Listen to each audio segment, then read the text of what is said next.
Ok, listo, entendido.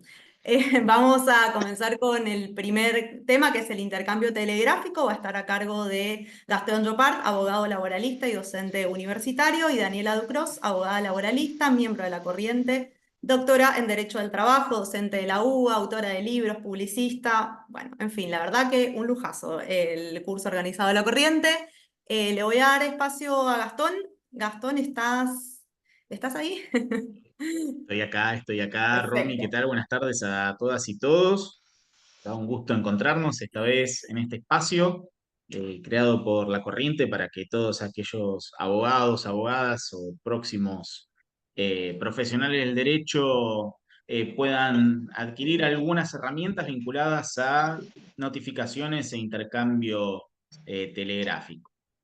Así que bueno, vamos a comenzar con lo siguiente. Como habrán visto en el título de este encuentro, no vamos a hablar de las comunicaciones en general, sino de una comunicación en particular, que es la comunicación que tanto trabajadores como empleadores se cursan a través de un medio, y ese medio es el telegrama carta documento, ¿sí? El intercambio epistolar.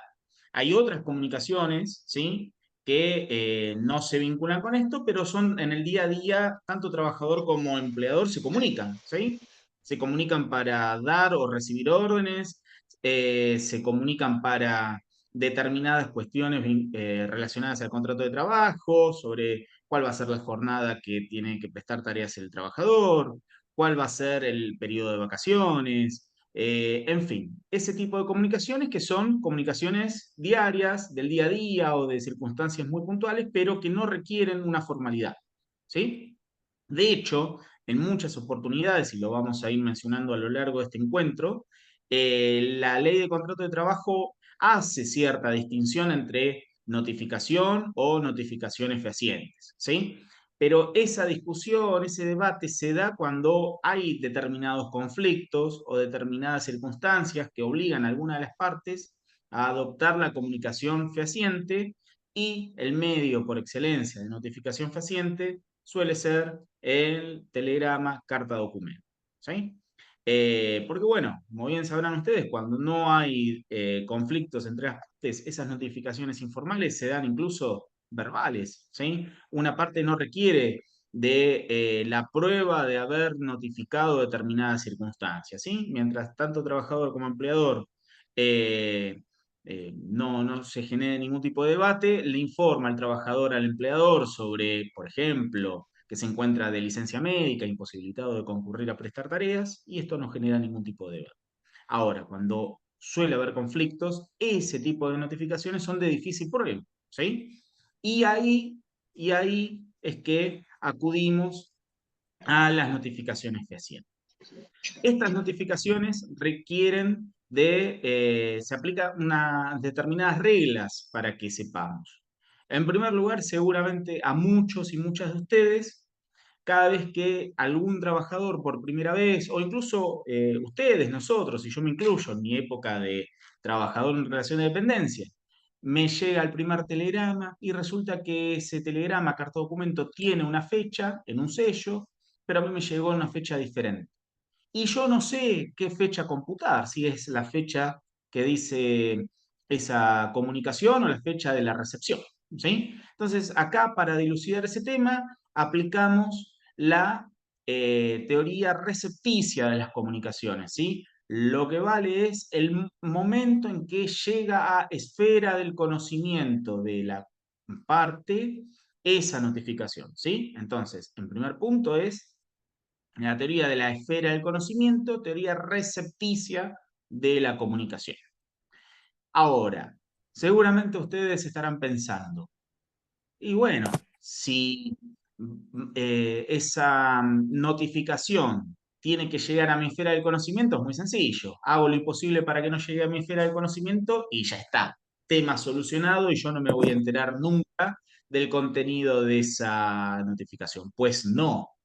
¿Por qué? Porque la cuestión de la esfera del conocimiento implica no soslayar determinados principios que se rigen en el derecho en general, pero en el derecho del trabajo en particular. ¿Sí? Ustedes saben que la ley de contrato de trabajo dispone de la aplicación de determinados principios, entre ellos el artículo 63, el principio de buena fe.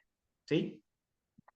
Y el principio de buena fe, en su derivación y vinculación con las notificaciones, nos impone a nosotros actuar de buena fe, como por ejemplo denunciar un domicilio actualizado, ¿sí? Y en el caso del empleador, esta situación está vinculada con el deber de diligencia. Entonces, sería muy sencillo que el trabajador aporte un domicilio que no sea correcto para que nunca llegue a su conocimiento las notificaciones que su empleador le curse. Bueno, esto no es así porque el empleador seguramente, y esto es parte del deber de diligencia del empleador, al momento del inicio del contrato de trabajo tendrá el legajo del trabajador eh, llenado de puño y letra por este o por algún medio fehaciente en donde el trabajador denuncia su domicilio. ¿Sí?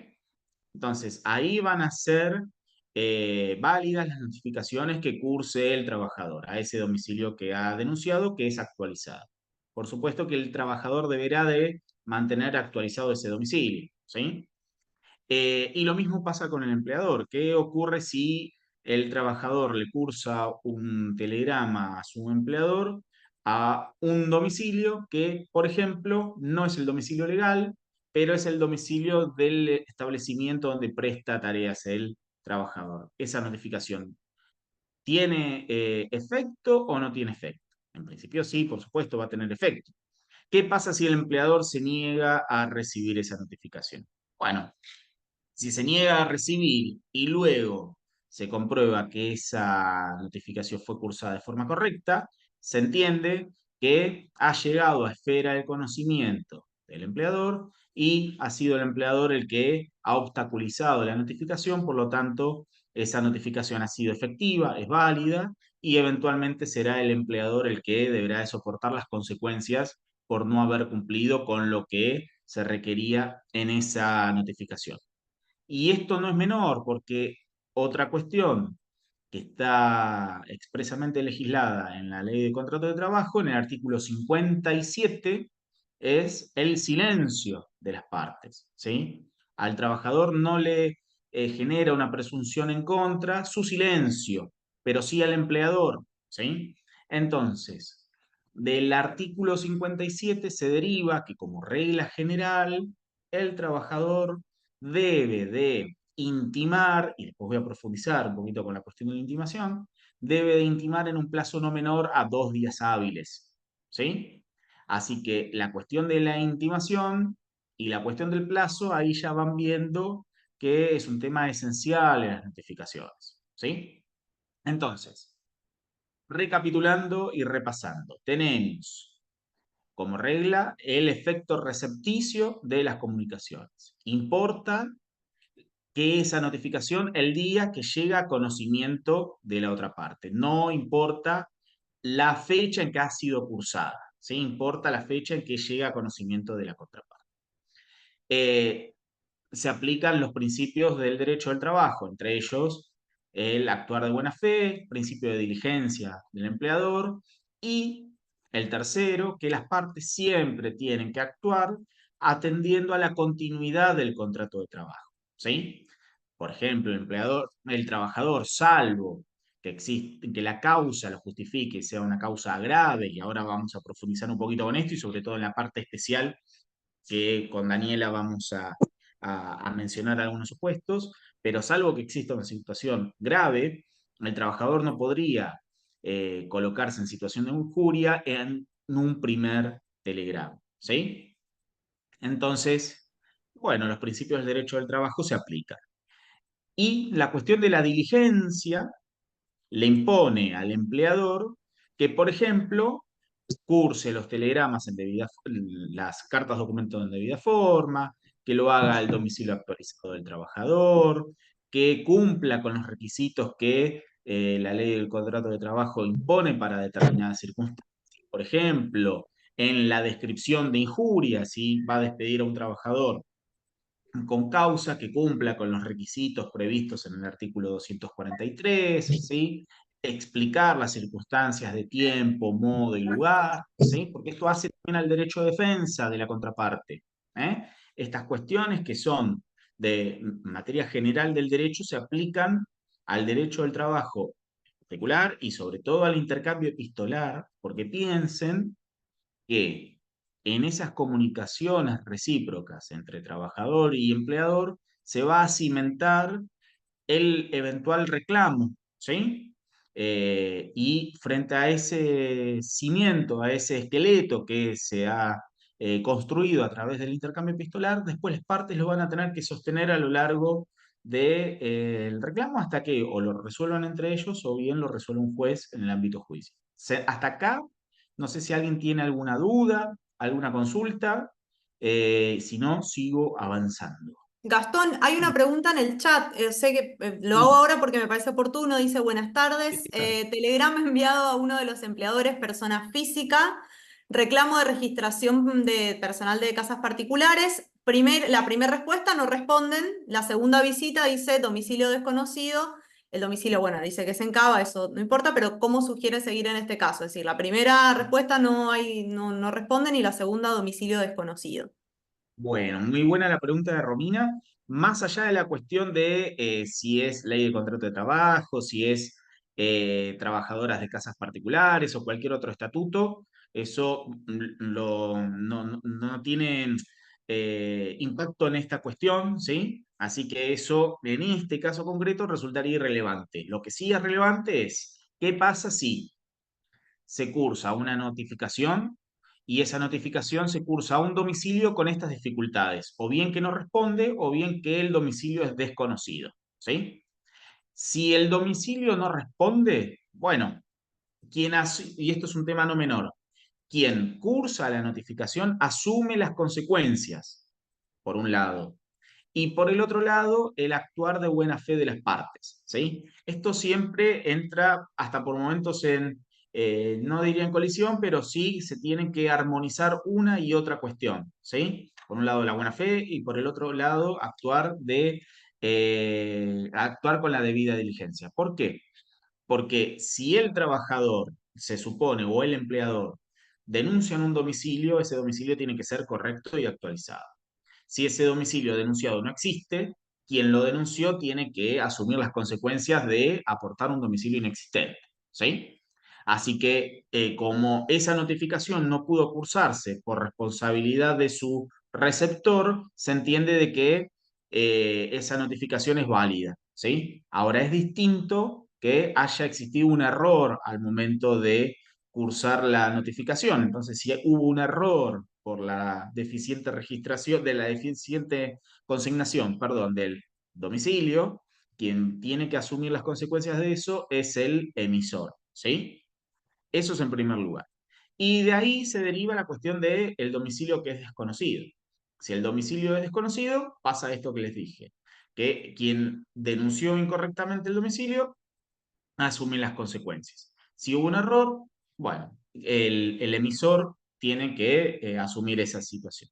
Ahora, distinto es que no responda, porque si no responde, el correo generalmente va en dos oportunidades al domicilio. Si en esas dos oportunidades va al domicilio y no encuentra a nadie, suele dejar un aviso. Y si a pesar de dejar el aviso, el receptor de la comunicación no concurre a retirar la comunicación, se entiende de que esa comunicación llegó a su esfera de conocimiento y por lo tanto esa notificación causó efecto, ¿sí? ¿Por qué? Porque es parte de la teoría recepticia de las comunicaciones, ¿sí? Entonces, dando respuesta a lo que dice Romina, en primer lugar, si no responde y continúa y persiste esa situación, se entiende de que esa comunicación tuvo efecto recepticio y por lo tanto está notificada, ¿sí? Supongo que aclaré esa situación de Romina, pues no me pidió profundizarlo. Pero de todas formas, si cualquiera de ustedes tiene dudas, o bien levanta la manito, o si no, coloca la pregunta en el chat y en función a la pregunta lo dejamos para el final, o como en este caso, que era una pregunta interesante para responderla en este momento, lo aclaramos al instante, ¿sí? Bien. Bueno. Yo acá tengo, y es un poquito temprano, son las 6:30, y tengo esto que está acá. Esperen que le voy a sacar el Blu-ray. Y ustedes dirán, pero Gastón, escuchame, es muy temprano para tomar una cerveza, encima hoy no hay ningún tipo de razón para celebrar nada. ¿Qué haces con esta cerveza? Y a ver, ustedes, si quieren abrir el micrófono, ¿qué me dicen? ¿Qué ven acá? Además de una lata de cerveza, ¿no? ¿No ven nada? ¿No? Están todos muteados. Pueden desmutearse. Creo que se pueden desmutear, ¿verdad? ¿No? Bueno, Sí, sí, se pueden desmutear pueden y desmutear. bueno, Pueden y desmutearse. De pueden hecho, estamos hablar. entre colegas. No es una clase de la facultad así ceremonial, formal y aburrida. Así que pueden desmutearse. Vamos de nuevo. ¿Qué ven acá? No ven nada. Bueno, es una cerveza, ¿sí? Bueno, Envidia claramente. Y sentimos. tiene unas siglas. Tiene unas siglas, ¿verdad? Bueno, esto yo lo suelo hacer cuando me toca compartir estos temas de comunicaciones, suelo compartir esta latita para que se acuerden de las siglas, ¿sí? La sigla es IPA. ¿Y por qué tengo una IPA acá? Porque me guste, bueno, puede ser, si está muy fría la puedo tomar, pero vinculado con las notificaciones pues son los tres requisitos básicos que debe contener una intimación, ¿sí? Una notificación prejudicial, una intimación extrajudicial, ¿sí? ¿Por qué IPA? Porque primero tiene que haber una intimación, ¿sí? Después tiene que haber un plazo y tiene que haber un apercibimiento, ¿sí? Si carece de alguno de estos tres requisitos que son fundamentales, bueno, incluso nos puede generar como consecuencia que se nos caiga un reclamo, que no es menor, ¿sí? Si el trabajador quiere poner en mora al empleador porque, por ejemplo, no pagó el salario, bueno, lo tiene que intimar, ¿sí? Lo tiene que colocar en mora. Y no es un colocar en mora genérico, lo tiene que hacer en un plazo. Como les comenté hace un ratito, el plazo que prevé la ley de contrato de trabajo como regla general, después vamos a ver que hay excepciones, pero como regla general son 2 días hábiles, ¿sí? Una vez de práctica pone 48 horas. Técnicamente, si yo acudo al artículo 57, son 2 días hábiles, ¿sí? Y tengo que poner un apercibimiento. No existen las notificaciones, en este tipo de notificaciones, en realidad no existe ninguno, pero particularmente en este, no existe el apercibimiento de ley, ¿sí? Algo que es de estilo, muchas veces uno en los escritos pone, por ejemplo, que se curse un oficio reiteratorio bajo apercibimiento de ley. Bueno, ahí, qué sé yo, es un oficio reiteratorio. Pero en este caso concreto, si yo en un telegrama coloco bajo apercibimiento de ley, estoy al horno, porque si en el otro telegrama hago efectivo ese apercibimiento, tengo el juicio perdido, ¿sí? Entonces, es fundamental. Entonces, volviendo a la latita, ¿sí? Y esto no se lo van a olvidar más. Intimación, plazo y apercibimiento. Los tres requisitos indispensables que debe contener una intimación previa, ¿sí? Dentro del marco de las intimaciones telegráficas. Lo mismo para el empleador, ¿sí? Si el ejemplo que frecuentemente pasa es que el trabajador no está concurriendo al puesto de trabajo y el empleador lo intima. Entonces, le manda un telegrama diciendo que se presente a trabajar en 24 horas, a veces ponen eso los empleadores, a mi modo de ver, salvo por las características de la relación, parecería ser un plazo muy exiguo, pero supongamos que es correcto ese plazo. Intimo plazo de 24 horas, concurra a su puesto de trabajo a prestar tareas, justifique inasistencias, bajo apercibimiento de ley, ¿sí? O sin mencionar apercibimiento. O a veces ponen bajo apercibimiento artículo 244 del ST, que es el abandono de trabajo. Y, y a mi modo de ver, le falta algo a esa carta documento, ¿sí? El hecho de hacer una remisión a una ley es sí, la ley menciona en el artículo 244 de la Ley de Control de Trabajo el abandono de trabajo, pero el abandono de trabajo es el supuesto, no es el apercibimiento. El apercibimiento es extinguir la relación laboral por abandono de trabajo, ¿sí? Entonces, fíjense que el incumplimiento de algunos de los requisitos esenciales del intercambio epistolar, hacerlo bien o hacerlo mal, deriva en consecuencias. Que si ese cimiento no está correctamente realizado deriva en que se puede ganar o perder un juicio, no es menor, ¿sí? Entonces, esto es un tema que, por eso agarro la latita y siempre lo explico de otra manera, porque de esta forma nadie se lo olvida. Intimación, plazo y apercibimiento, ¿sí? Ahí veo que Belén me levantó la mano. Si querés, Belén, abrir el micrófono y Sí, trasladarme la pregunta.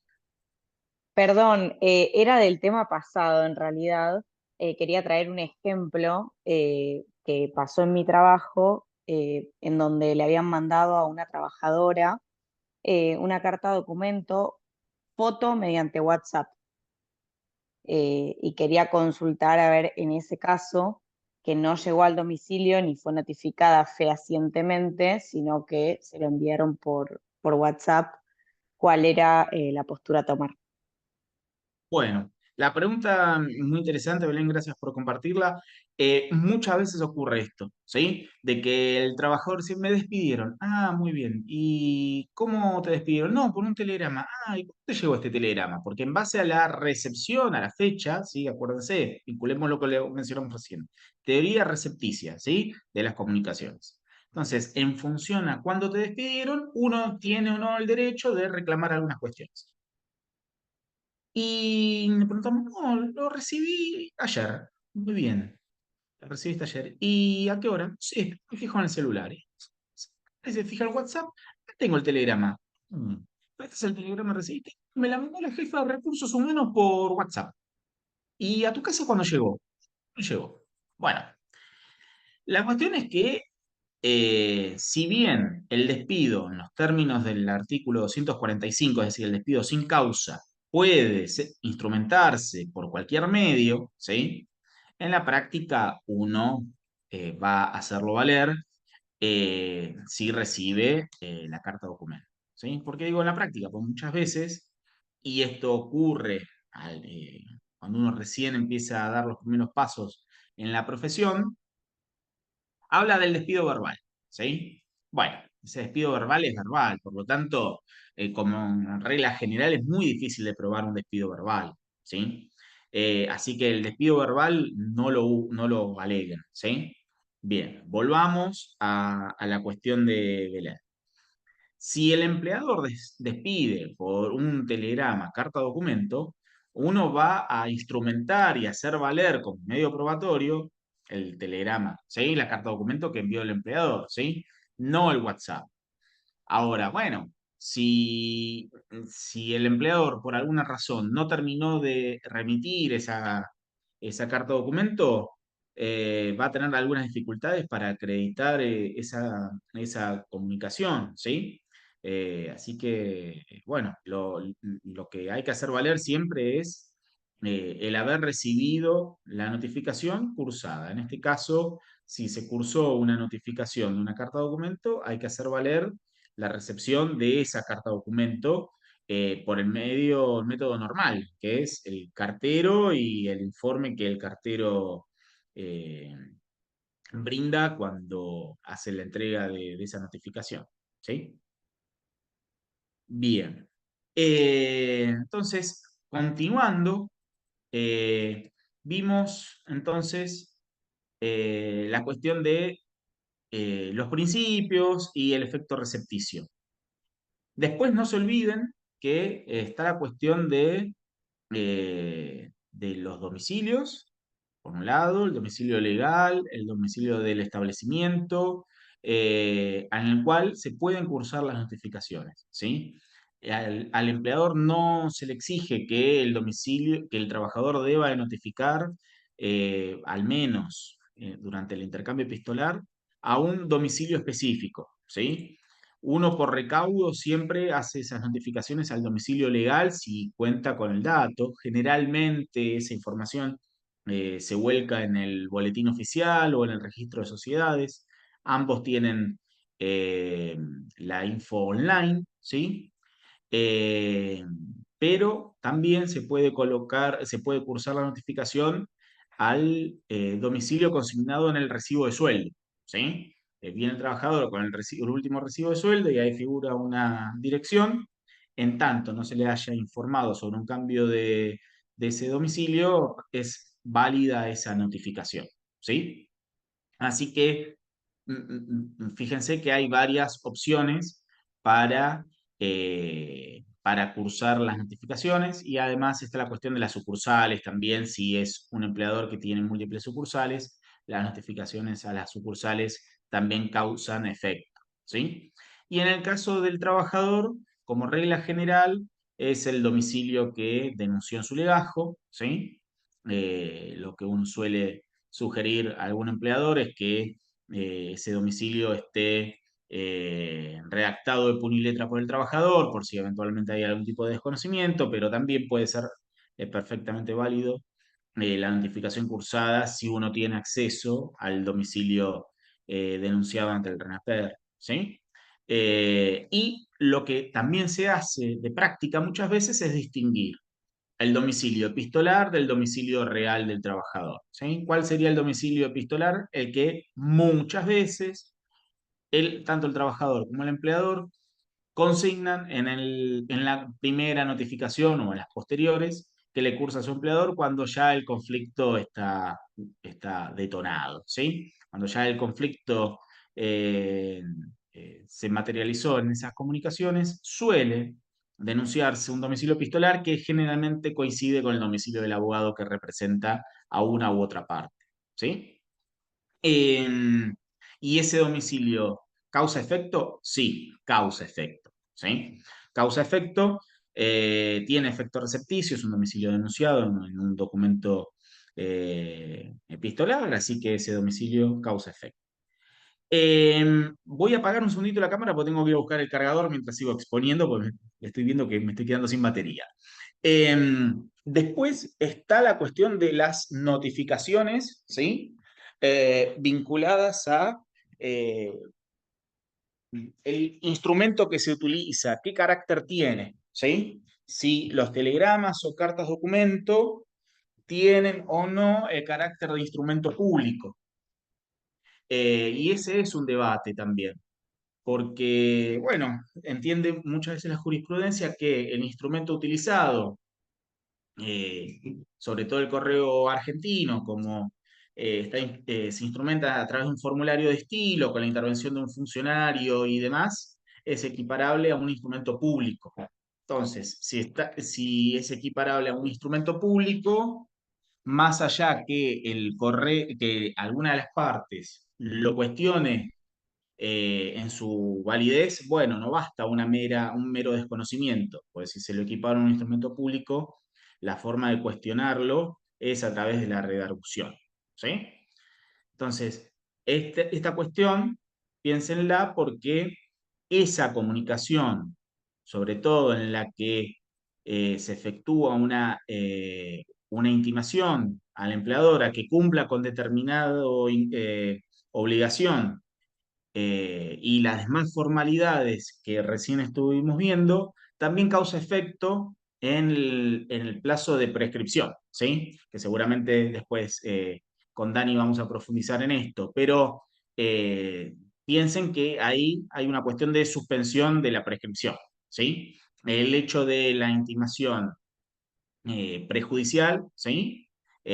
A través del intercambio epistolar, ¿sí? Causa un efecto en la prescripción y en su cómputo. Entonces, bueno, muchas veces pasa que el trabajador viene con toda la documentación y dice, no, yo fui a ver a otro abogado hace 2 años y estábamos reclamando determinados rubros que no me fueron pagados. Incluso viene, no, me despidieron hace 2 años, tuve estos telegramas, estas cartas de documentos, después perdí contacto con el abogado, al tiempo me devolvió la documentación, no sé si puedo reclamar. Bueno, en esa situación sabemos que el, el intercambio epistolar suspende por 6 meses la prescripción, ¿sí? Entonces, esta situación genera un impacto en el derecho que tiene el trabajador para formular el reclamo judicial. Entonces, es muy importante poder acreditar la existencia y validez de esas comunicaciones, ¿sí? Entonces, frente a ese supuesto, bueno, no es menor poder acreditar su existencia, porque si no sería muy sencillo. Del otro lado se lo niega y punto. Bueno, sepan que los telegramas que cursa el trabajador a través del formulario de estilo del correo argentino, hay mucha jurisprudencia que entiende que es equiparable a un instrumento público, ¿sí? Entonces, si es equiparable a un instrumento público, quien desconoce la existencia de ese instrumento, no solo tiene que desconocerlo, sino que tiene que formular el- la redargución de falsedad, ¿sí? Así que esta es otra cuestión de la importancia que tiene el intercambio epistolar, ¿sí? Y cómo impacta en otros derechos, ¿sí? Y en su existencia. Bien. A ver, creo que acá en el chat había alguien. Ah, no, pues me figuraba la lucecita, el chat. Eh, Bueno, de momento entonces, si no tienen alguna pregunta que hacerme, así profundizamos en alguno de los puntos, domicilio, eh, teoría recepticia de las comunicaciones, eh, intimación, plazo, percibimiento y los demás requisitos de las intimaciones epistolares. ¿Alguien tiene alguna duda con esto?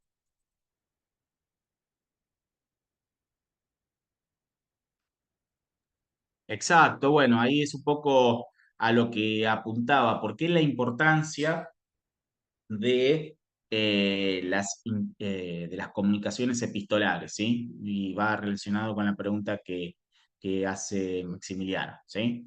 Que la leo por si alguien no la leyó. ¿Qué incidencia tiene entonces la prueba informativa del correo con una carta documento cuando la única forma válida para desconocer una carta documento sería la redargución de falsedad? Bueno, yo no digo que sea la única forma válida, ¿sí? Lo que digo es que hay mucha jurisprudencia que entiende que la comunicación cursada por el trabajador a través del correo argentino, cumpliendo con los formularios de estilo que provee el servicio postal, es equiparable a un instrumento público.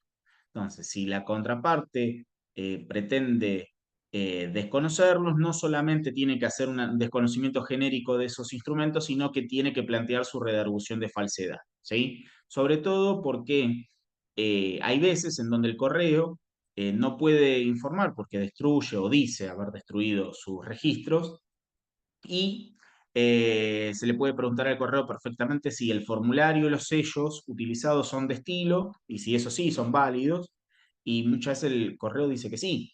Entonces, tenemos al correo que dice que esos formularios y sellos son los que utiliza el correo, que no son falsos. Y en ese marco, al ser equiparable ese instrumento con un instrumento público, no basta con el mero desconocimiento, hay que plantear una redargución de falsedad, ¿sí? Así que bueno, eso es por un lado. Distinto son algunos otros servicios postales que suelen utilizar los empleadores, que ahí hay determinados debates, pero con el correo argentino al menos no, ¿sí? Eh, y si el debate jurisprudencial si es o no un equiparable a un instrumento público, ¿sí? Por los efectos que esto genera. No solo que yo a través de esa forma de comunicarme con mi empleador, eh, tengo más sencilla acreditar la existencia de esa comunicación, ¿sí?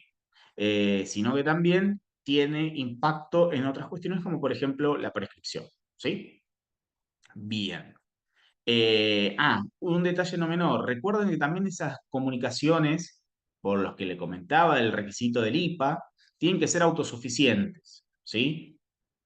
Con expresión, como dice el artículo 243 de la Ley de Contrato de Trabajo, con expresión suficiente de la causa, ¿sí? Si yo, por ejemplo, yo empleador, decido despedir con causa a un trabajador, tengo que dar las circunstancias de tiempo, modo y lugar por la cual yo decido extinguir el contrato de trabajo con causa, ¿sí? No solo es alegar una injuria genérica, sino que tengo que dar todas las circunstancias, porque esto hace al derecho de defensa de la contraparte, ¿sí? Lo mismo en el caso del trabajador. Si el trabajador hace efectivo un despido indirecto, previo a eso tiene que dar las circunstancias de de ese despido y no omitir el cumplimiento de estos requisitos esenciales, que es la intimación, el plazo y el apercibimiento. ¿Sí? Eh, Así que esa cuestión de la autosuficiencia y la cuestión de la invariabilidad de la causa.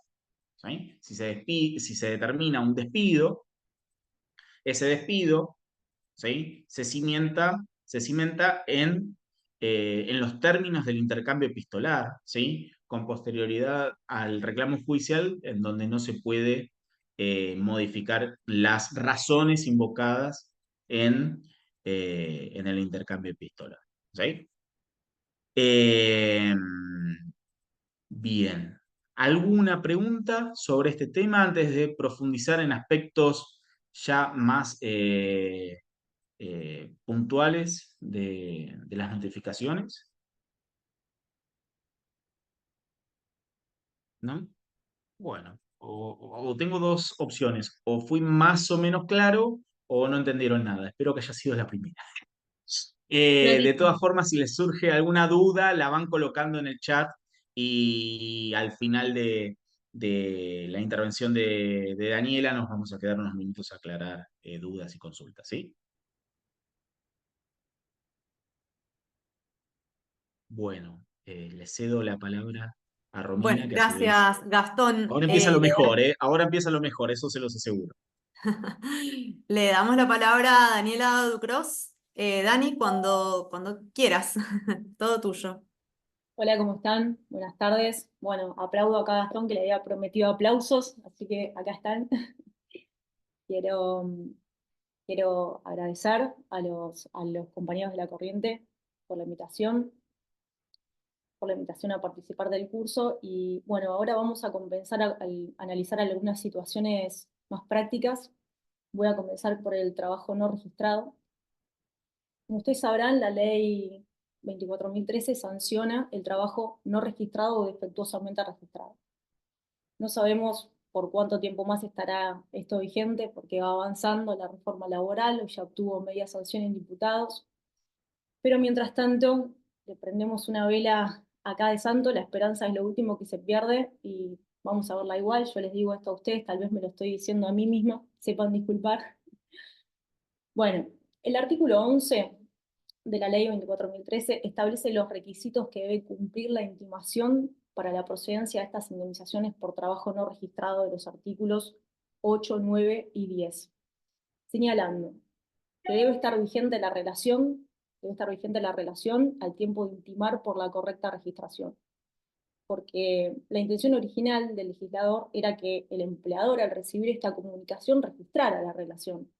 En los hechos esto no sucede, porque en general al empleador le sale más barato pagar las indemnizaciones agravadas, aunque se quejen que son muy caras, que registrar retroactivamente a los trabajadores ingresando los aportes hacia atrás. Y además especula con el tiempo que durarán los juicios, con este fuero tan colapsado, y las tasas que no acompañan muchas veces la inflación. Segundo, debe denunciarse la verdadera fecha de ingreso, la verdadera categoría y remuneración, es decir, los verdaderos datos de la relación. Ojo, acá por las dudas, ustedes denuncien la mejor remuneración percibida y la mejor remuneración devengada si es que no coinciden. Porque si solo denuncian la mejor remuneración devengada y después no la pueden probar en juicio, la 24.013 se les puede caer por esa causa, depende del juzgado, pero si les toca un juez con criterio restrictivo se les puede caer. Si solo denuncian la mejor remuneración percibida, por más que después prueben que la mejor remuneración devengada era otra, más alta, puede que el juzgado haga los cálculos de la ley 24.013 con la suma que consignaron en el telegrama, la suma inferior. De nuevo, se les toca un juez con carácter restrictivo. Pero nosotros, los abogados, tenemos que trabajar para esos jueces, justamente, para los jueces con criterio restrictivo. Tenemos que tratar de cubrirnos y cubrir a nuestros clientes lo más posible de estos criterios. Debe enviarse copia a la FIP en el mismo acto o como máximo dentro de las 24 horas. O sea, en el mismo momento que ustedes envían el telegrama intimando la correcta registración, una copia de eso a la FIP. Y debe darse un plazo para que el empleador registre la relación de 30 días. Hay distintos supuestos, según se trate de una relación completamente fuera de registro, artículo 8 de la ley 24.013, o parcialmente fuera de registro, sea por fecha de registración tardía, artículo 9, o registración parcial del salario, artículo 10. El agravamiento indemnizatorio asciende a la cuarta parte de todas las remuneraciones que se hayan abonado fuera de registro. Se suman todos los salarios y se divide por 4. No se aplica la prescripción porque no se trata de acciones para reclamar derechos, es un módulo de cálculo. Solo las acciones para reclamar derechos o créditos son susceptibles de prescripción. No puede prescribir una cuenta.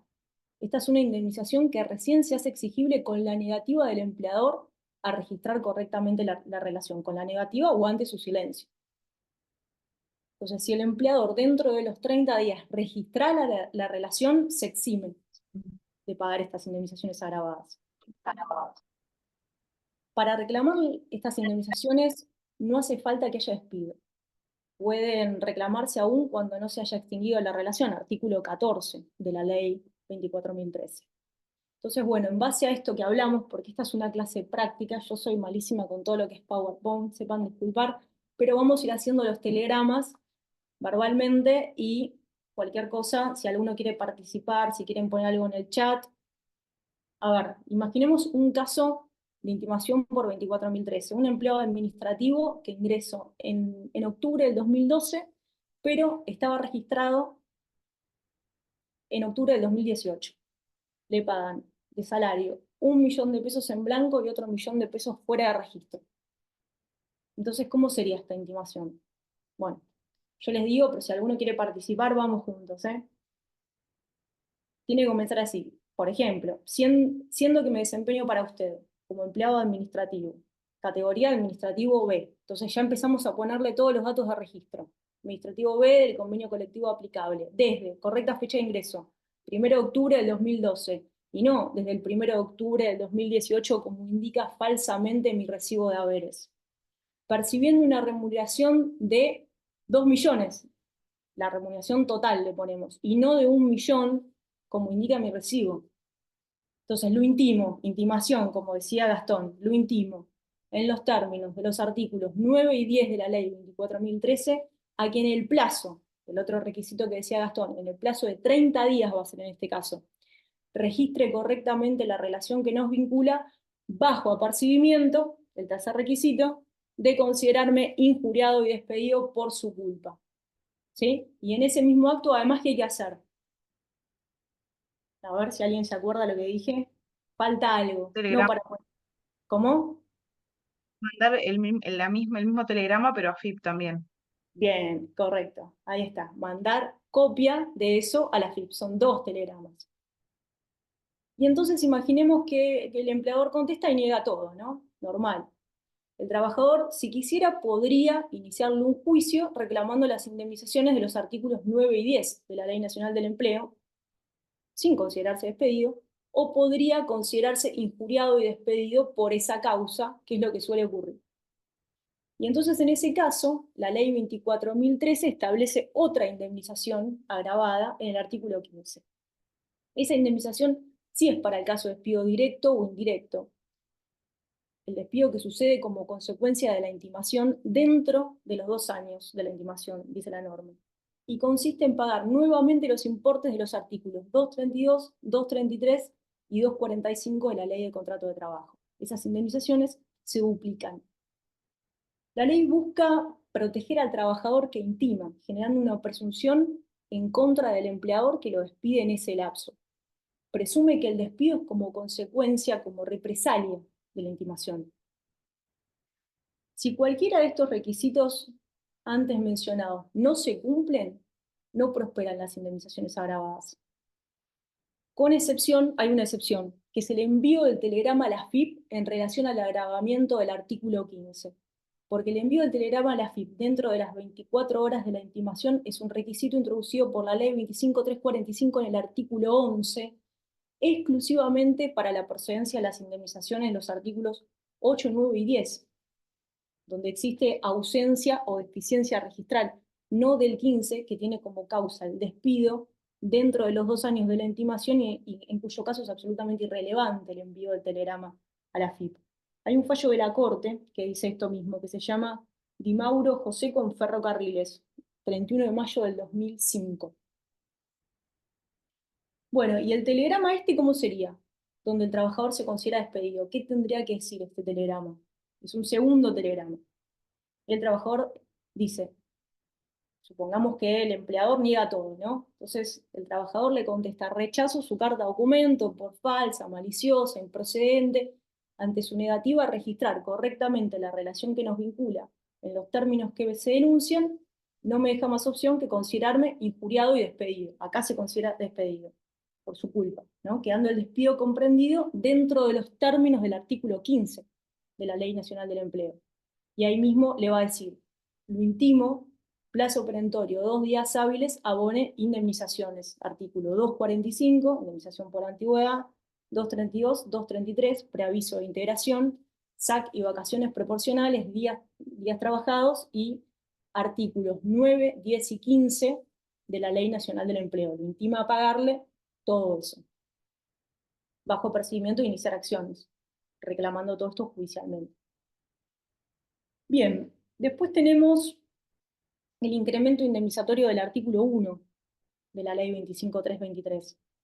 Esto es, si por cualquier motivo no prosperan las indemnizaciones de la Ley 24.013, pero sí se prueba la existencia de una relación laboral totalmente o parcialmente no registrada al tiempo del despido, se aplica la indemnización esta, el artículo 1 de la Ley 25.323.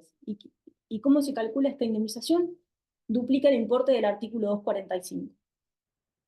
Se utiliza para los casos donde, por ejemplo, hubo un despido directo y entonces el trabajador no pudo intimar, no estaba vigente la relación al tiempo de la intimación.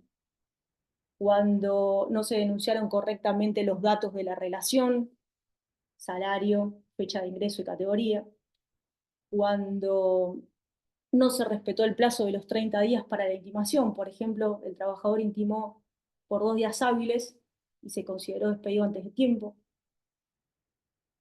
No hace falta intimar su pago por telegrama, esta indemnización. Si se prueba en juicio la deficiencia registral, prospera.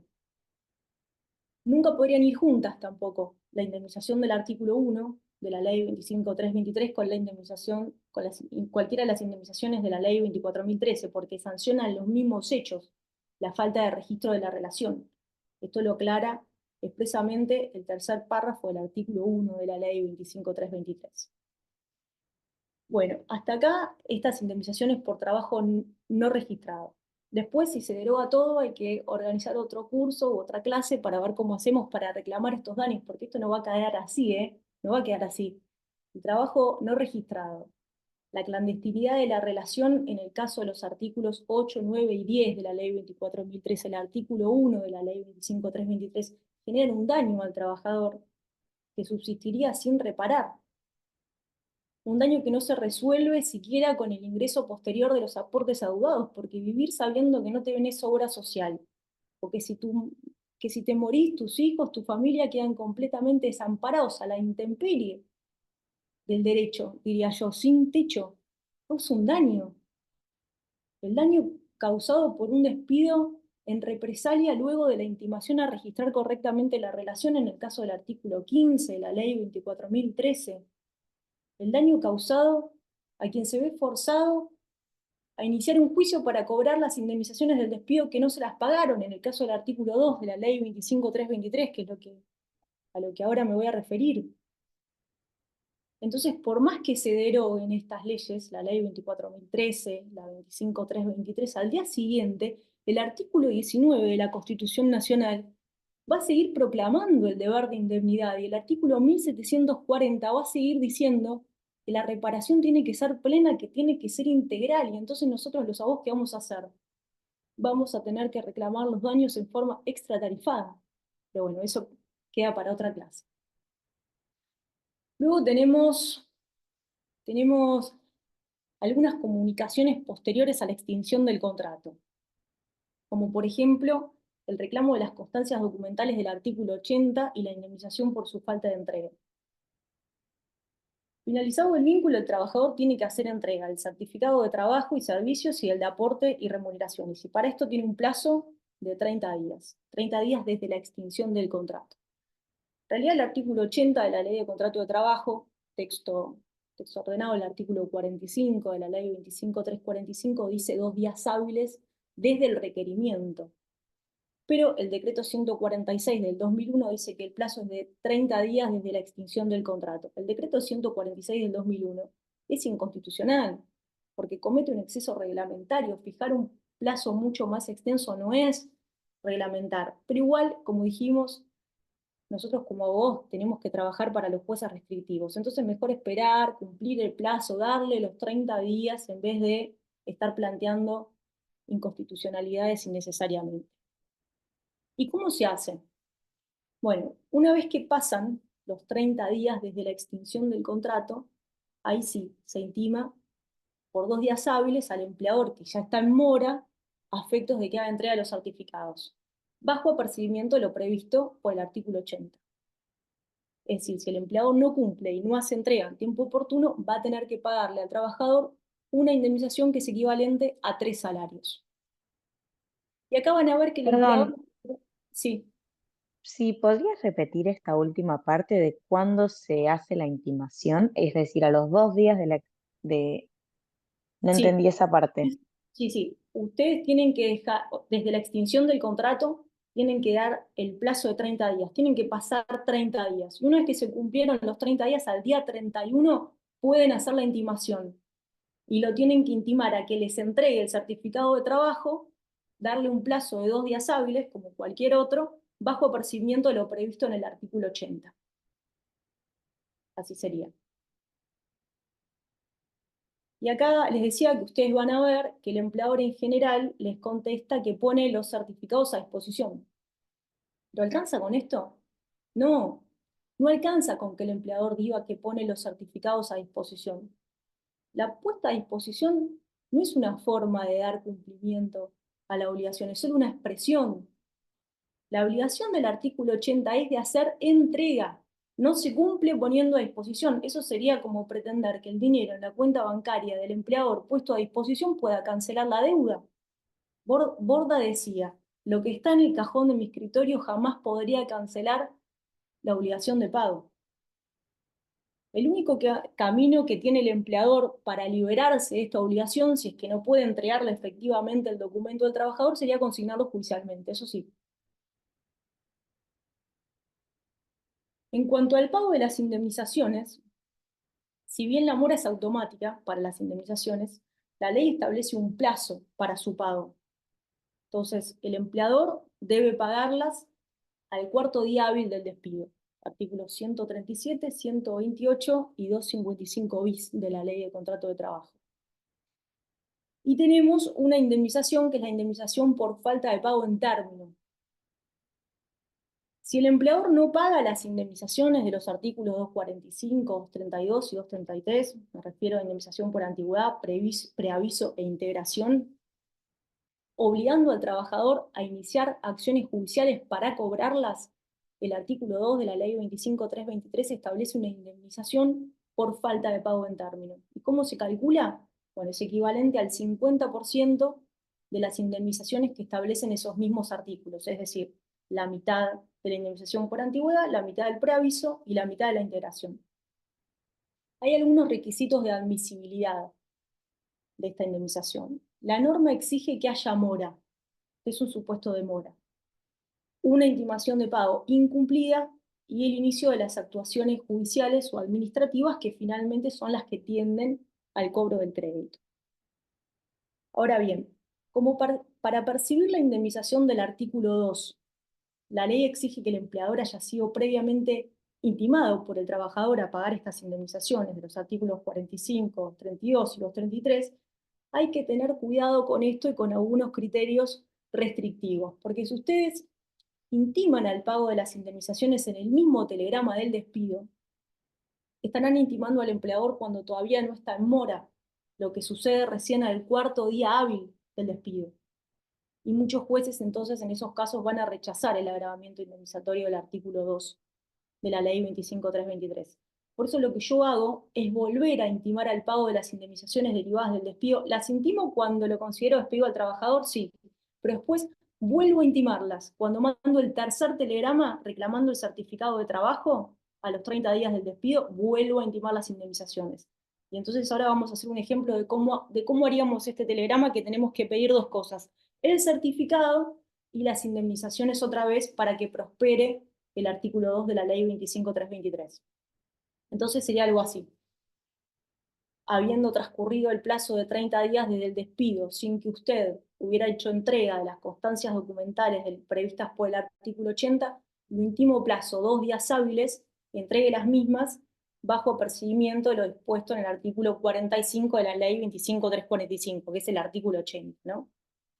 Y ahí, como decía recién, vamos a aprovechar, ahora que el empleador ya está en mora, y lo vamos a volver a intimar al pago de las indemnizaciones para que prospere el artículo 2. Entonces le decimos: asimismo lo intimo, plazo 2 días hábiles, abone indemnizaciones artículos 245, 232 y 233 bajo apercibimiento de reclamarlas judicialmente.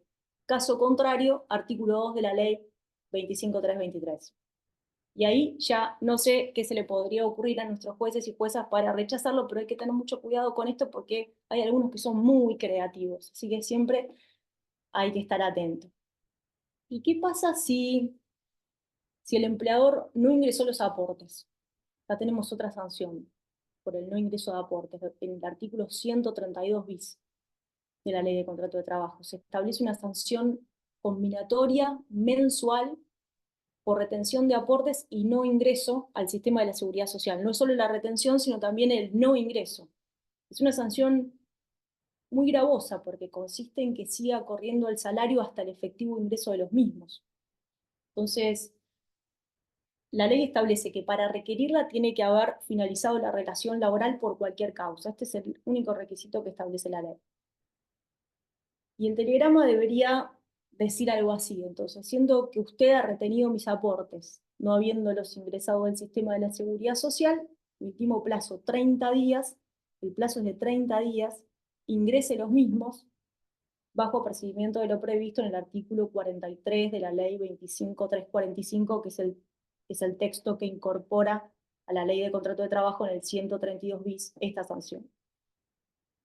Acá sucede lo mismo que con el certificado de trabajo. El artículo 132 bis ni siquiera establece que tenga que hacerse previamente una intimación al ingreso de aportes, pero el decreto 146 del 2001 determina que para que prospere esta sanción, el trabajador tiene que haber intimado al empleador a su ingreso dándole un plazo de 30 días. Esto va a ser de interpretación restrictiva por los jueces, porque la consecuencia es muy gravosa. Entonces respeten el plazo de 30 días. Algunos jueces además exigen que se individualice en el telegrama qué meses de aportes retenidos están reclamando. Un requisito que claramente la ley no exige, es un invento completo, pero bueno, sépanlo, y si quieren cubrirse, pueden. Perdón, tengo una consulta. Sí, sí, decime. Respecto a la multa del artículo 132, ¿está la posibilidad de que asimismo que se tienen que dar un plazo de 30 días, se incluya en el primer telegrama? O sea, digamos que es, no sé, es un despido, Tiene que haberse extinguido el contrato, dice la ley, por claro, cualquier causa. ok. O sea, el Y, por primer ejemplo, telegrama depende. Si es un telegrama donde todavía el contrato no se extinguió, no no, claro, corresponde. perfecto. Y después es algo que a mí por lo menos siempre me confundió, más allá de que algunos exigen que hay que identificar qué meses se adeudan de aportes, en realidad es, digamos, desde acá para adelante lo que se va a reclamar en una eventual liquidación, ¿verdad? Digamos, los aportes se van a reclamar desde que se extinguió la relación para adelante. Lo que se reclama es el ingreso de aportes. Obviamente la relación ya está extinguida y nos referimos a aportes pasados, ¿no? Porque son los aportes que no se ingresaron y debieron haberse ingresado durante la relación. Así que son aportes de esa relación que ya quedó en el pasado porque este contrato está terminado. Lo que se reclama es que se ingresen, pero la sanción es muy gravosa porque lo que dice la ley es que hasta que no se ingresen va a seguir corriendo el salario que ese trabajador cobraba durante la relación hasta el efectivo ingreso. Claro, eso es lo que apuntaba. Quizá no me expresé bien. A eso iba. Que va a ser desde Claro, que o no sea, se ingresaron hacia... el salario corre hacia el futuro, claro,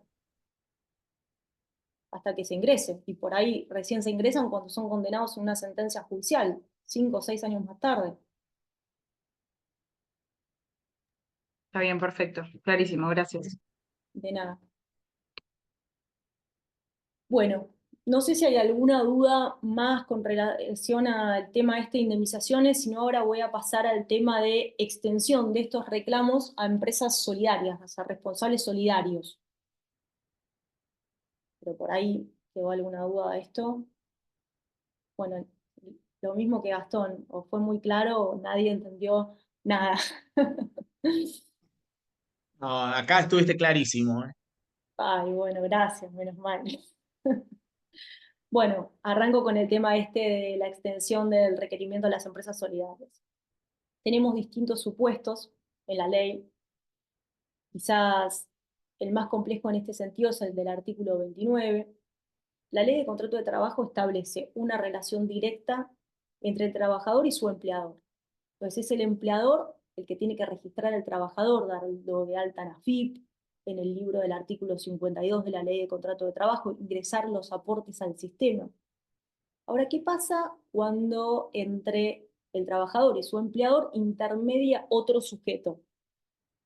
Imaginemos que el trabajador presta servicios, no sé, para IBM, en las oficinas de IBM, siguiendo las órdenes de IBM, cumpliendo los fines de IBM, para el desarrollo de los objetivos productivos de IBM. Sin embargo, en sus recibos aparece un tercero que se llama Servicios Administrativos para IBM. Lo tiene en blanco, es el que le paga la remuneración, solo figura, presta el nombre. Esto es lo que se conoce como hombre de paja o prestanombre. ¿Y quién es el empleador entonces? Bueno, acá el legislador en el artículo 29 de la Ley de Contrato de Trabajo aclara que si eso ocurre se va a entender que el trabajador está en relación directa con el principal, es decir, con IBM. El tercero también tiene responsabilidad, pero va a ser un responsable solidario. Es decir, el trabajador va a poder demandar a los dos juntos o a cualquiera de ellos individualmente y van a tener que responder por la totalidad de la obligación. Esta es la característica de la solidaridad. Y concretamente lo que atañe al intercambio telegráfico, que es lo que es materia de esta clase, es importante establecer quién es el empleador principal por el encuadre del reclamo.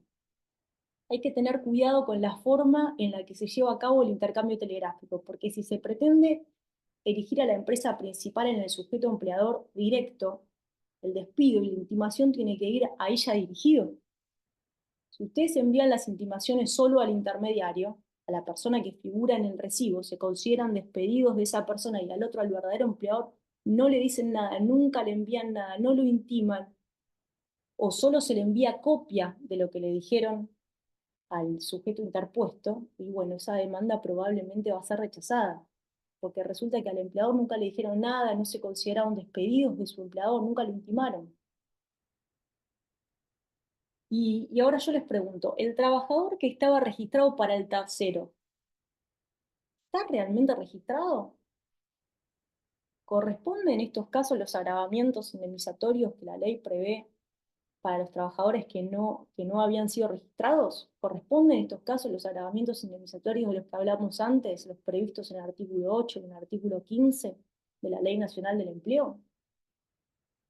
Bueno, la jurisprudencia estuvo dividida un tiempo porque algunos decían que no podía considerarse a estos trabajadores como trabajadores no registrados, porque lo cierto es que algún registro había, y entonces se llamó a plenario, plenario Vázquez María Laura con Telefónica, donde gana la postura contraria. Y el argumento principal de esta postura es que el artículo 7 de la Ley Nacional del Empleo dice que los trabajadores deben estar registrados por su empleador. Miren qué sencillo, miren qué obvio, hacía falta que lo diga la ley y bueno, lo dijo. Es algo obvio, pero resolvió este debate jurisprudencial que terminó en el plenario. Entonces no puede registrar cualquiera la relación, tiene que registrarla a su empleador. Hago un paréntesis acá para aclarar que no sabemos cuánto tiempo más esto va a ser así tampoco, porque ya se intentó modificarlo por el DNU 7023 y está la misma redacción incluida en el texto de la reforma laboral que hoy obtuvo media sanción en diputados. Entonces, parece ser que ahora se pretende reformar este artículo aclarando que da igual quien registre la relación. Cualquiera podría registrar la relación y este va a ser considerado el empleador, aunque los hechos sea un mero intermediario. Lo que es los hechos es muy grave, la realidad es que esto es muy grave. En síntesis, ustedes tienen que enviar un telegrama al empleador, primero intimándolo a registrar correctamente la relación, y ante la negativa se consideran despedidos del empleador.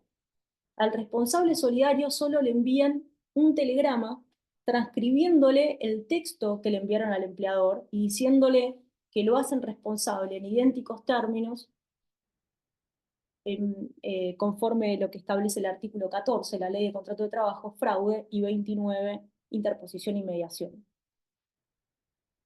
En los otros supuestos de responsabilidad solidaria se sigue más o menos la misma lógica. Cuando la responsabilidad es en los términos del artículo 30 de la Ley de Contrato de Trabajo por cualquiera de los dos supuestos que habilita la norma, sea cesión total o parcial del establecimiento habilitado a nombre del principal, o contratación o subcontratación de la ANEP. La ANEP es la actividad normal y específica propia. En cualquiera de estos dos supuestos, el telegrama de intimación se lo tienen que enviar al empleador.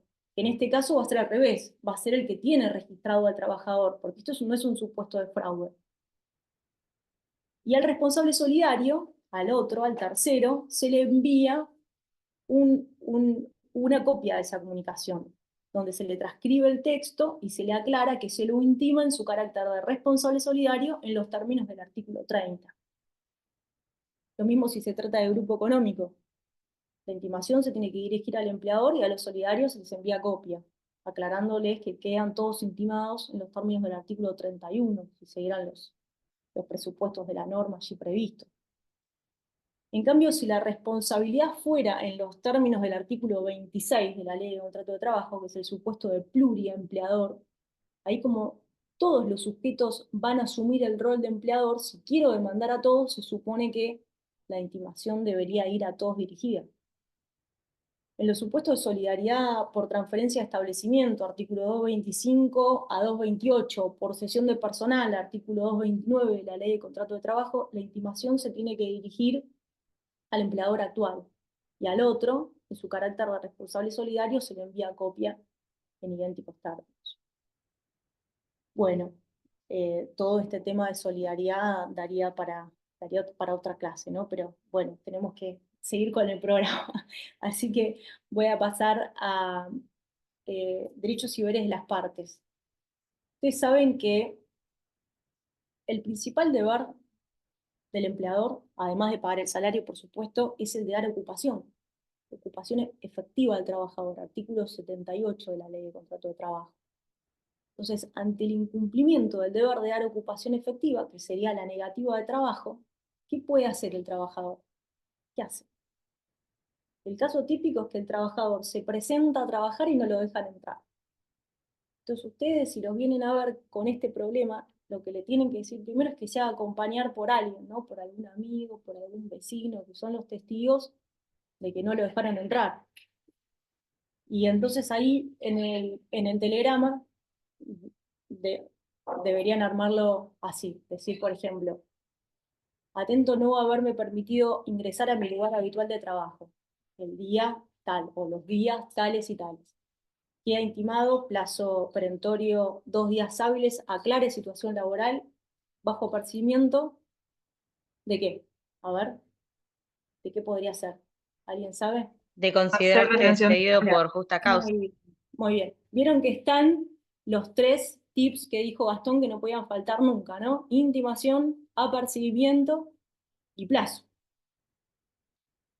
Bien, otro caso podría ser modificación de las condiciones de trabajo, cuando tenemos ius variandi.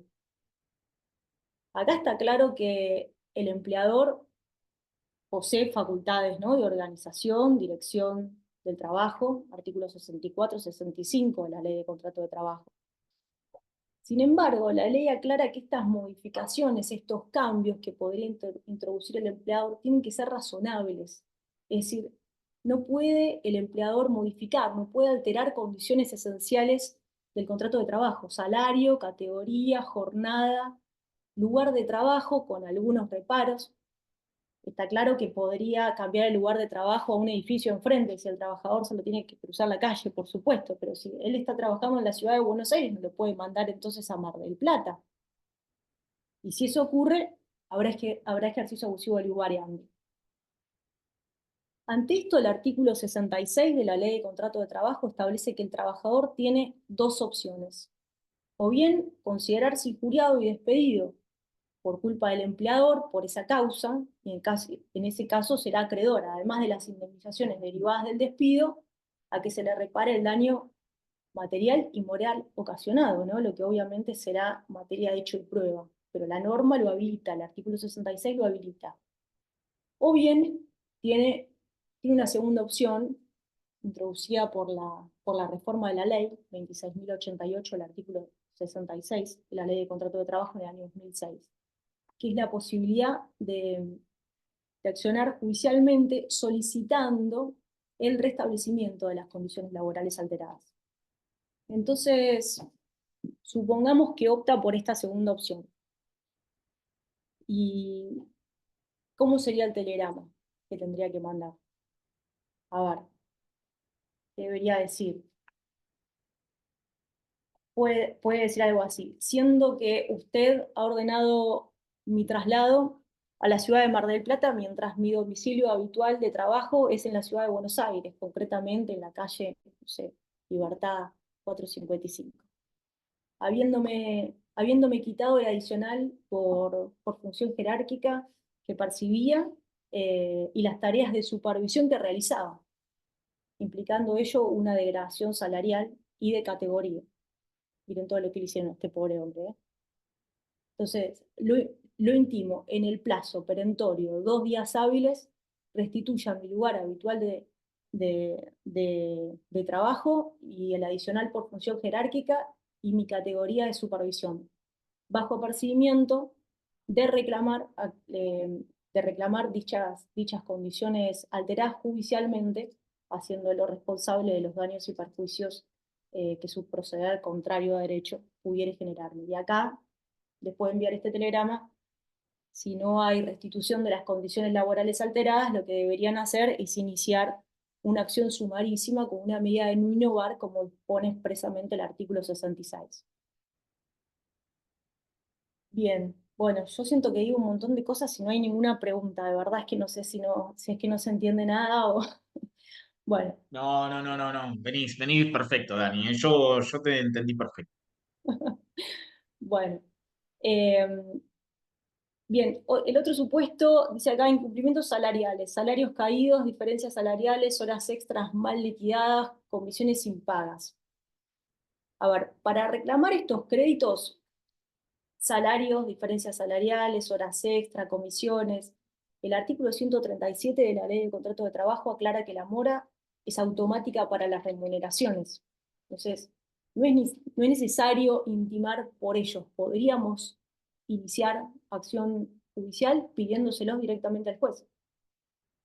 No obstante, en general intimamos y en general lo hacemos. Ahora, si vamos a considerar despedido al trabajador por esa causa, por la falta de pago de alguno de estos créditos, por supuesto, va de suyo, primero tenemos que intimar su pago bajo apercibimiento de considerarlo despedido.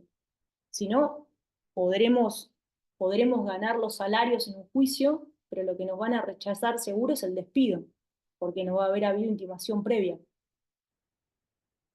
Entonces, ¿cómo sería un telegrama así?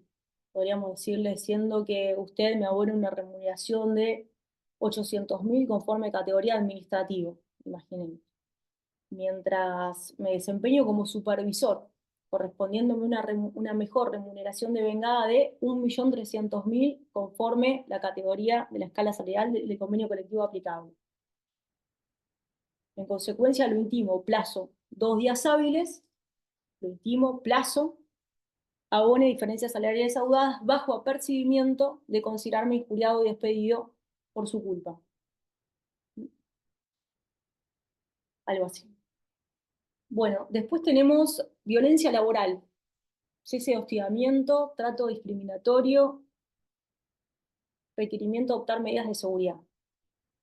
Acá lo primero que habría que decir es que el empleador, conforme al artículo 75 de la Ley de Contrato de Trabajo, es garante de la salud, es garante de la integridad psicofísica del trabajador en la empresa. Y también es responsable por el hecho de sus dependientes, en los términos del artículo 1753 del Código Civil y Comercial de la Nación. Entonces, en consecuencia, sea él mismo o sea cualquiera de los otros trabajadores los que terminen generando cualquiera de estas situaciones de violencia laboral, es responsable el empleado. Bueno, puede haber distintas situaciones, vamos a ver algunos casos. A ver, una intimación frente a una situación de violencia, intimando que cese.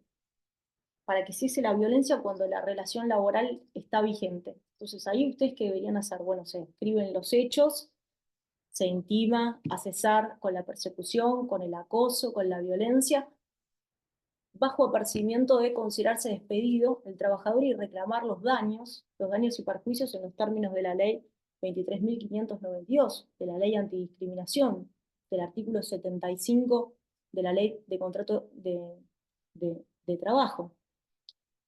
Es decir, describen los hechos y deberían finalizar la carta diciendo: por lo expuesto, el último plazo, 2 días hábiles, cese en su actitud persecutoria y discriminatoria hacia mi persona, bajo apercibimiento de considerarme injuriado, despedido por su culpa y reclamar los daños y perjuicios por usted generado en los términos de la ley 23.592. Otra situación podría ser si hay trato discriminatorio y le vamos a pedir al empleador que tome medidas, le vamos a requerir que adopte medidas. Entonces ahí se escriben los hechos, se puede requerir que adopte medidas bajo apercibimiento de considerarse el trabajador despedido, reclamando los daños, o bajo apercibimiento de requerir las medidas judicialmente, que también se las podríamos ir a pedir al juez.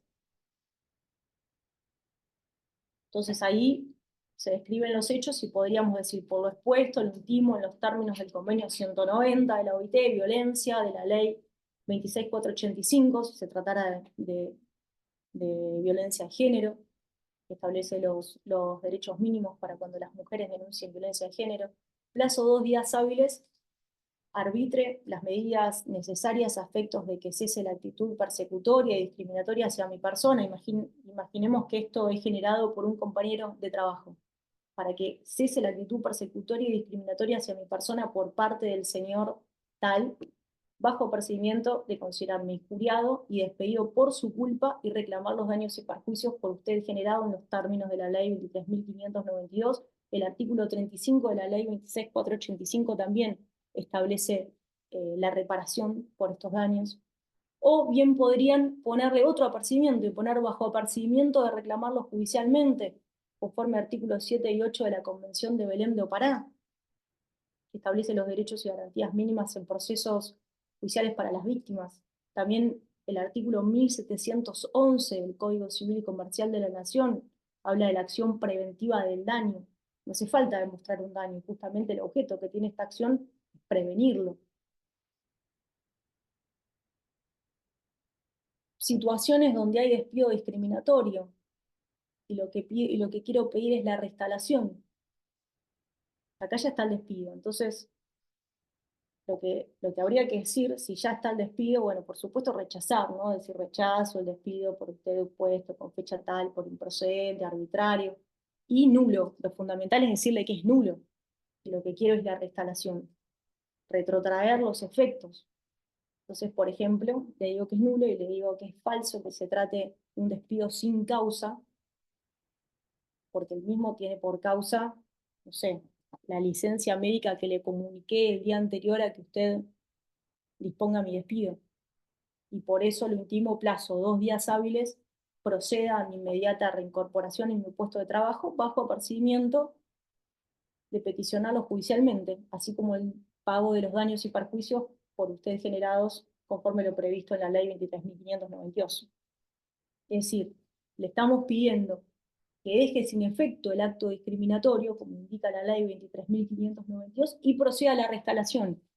Y le estamos diciendo que si no va a hacer nada de esto, nosotros vamos a ir y le vamos a tocar el timbre al juez. Bueno, si hay despido discriminatorio y vamos a consentirlo y vamos a pedir las indemnizaciones agravadas, este mismo telegrama, imaginemos esta misma situación, ¿no? El trabajador comunicó una licencia, lo despiden, habría que decirle rechazo el despido por usted dispuesto, por fecha tal, por improcedente, ilegal, arbitrario, es falso, que se trate de un despido sin causa, el mismo tiene por causa la licencia médica que le comuniqué el día anterior al que usted dispusiera el mismo, y por eso lo intimo plazo 2 días hábiles, ratifique o rectifique el mismo, bajo procedimiento de reclamar, además de las indemnizaciones, artículos 45, 32, 33, los daños y perjuicios que su proceder contrario a derecho me generan los términos de la ley 23.592. Entonces acá le estamos dando la oportunidad de rectificar su conducta, porque le estamos avisando que si no lo hace, además de las indemnizaciones derivadas del despido, le vamos a reclamar también los daños adicionales extratarifados. Bien. ¿Qué me queda? Extinción del contrato. Renuncia. Bueno, la renuncia es un acto formal, es decir, si no son cumplidos los requisitos previstos por la ley, desde ya que no tiene validez, está regulado en el artículo 240 de la Ley de Contrato de Trabajo, que dice que tiene que llevarse a cabo por despacho telegráfico colacionado, cursado personalmente por el trabajador a su empleador o ante el Ministerio de Trabajo. Es decir, no puede ser por mail, no puede ser por escrito, no puede ser verbal. Y esto se justifica en estas exigencias de la ley porque es un acto que pone fin al contrato sin indemnización para el trabajador. Telegrama es muy sencillo, hay un proforma, de hecho, que si van al correo ya está el proforma de la renuncia, solo tiene que decir renuncio a mi empleo a partir del día tal, o a partir del día de la fecha. No puede estar condicionada, no podría decir renuncio a mi empleo a partir del día que tal otra empresa me contrate, eso no se puede. Bueno, a ver, ¿qué más? Extinción del contrato, esto ya está, quedaría despido por fuerza mayor o falta o disminución de trabajo. Y esto, a ver, lo vemos con un caso práctico. Imagínense que ustedes son el abogado de un trabajador y que cae en el estudio con una carta documento de su empleador que dice algo así. Dice, a partir del día de la fecha queda despedido, en tanto mi principal competidor Coca-Cola me quitó todo el mercado de trabajo y se llevó todos mis clientes y por eso no tengo ninguna ocupación para darle. Indemnización artículo 247 a su disposición. Firmado Pepsi. ¿Qué le contestan?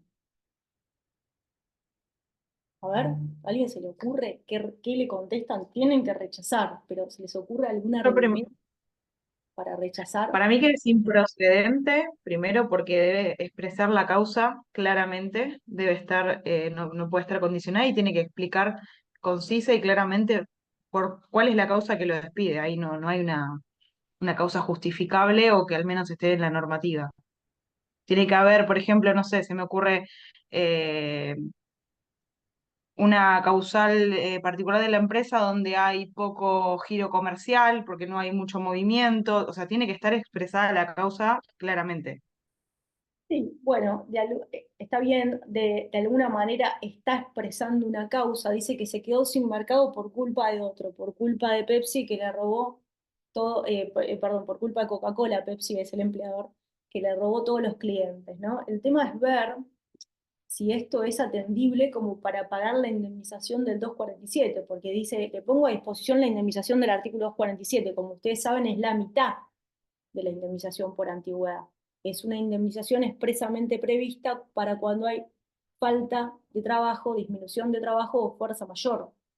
Son cuestiones excepcionales que establece la ley. El tema es ver cuáles son los argumentos que le podemos decir a este empleador, porque en principio no parecería, por lo menos así, así como está planteado el caso, que se justifique el pago del 247. Yo diría que lo primero que parecería que no está es el procedimiento preventivo de crisis, ¿no? Entonces yo empezaría por decirle esto, y si está que lo acredite. No hizo el procedimiento preventivo de crisis.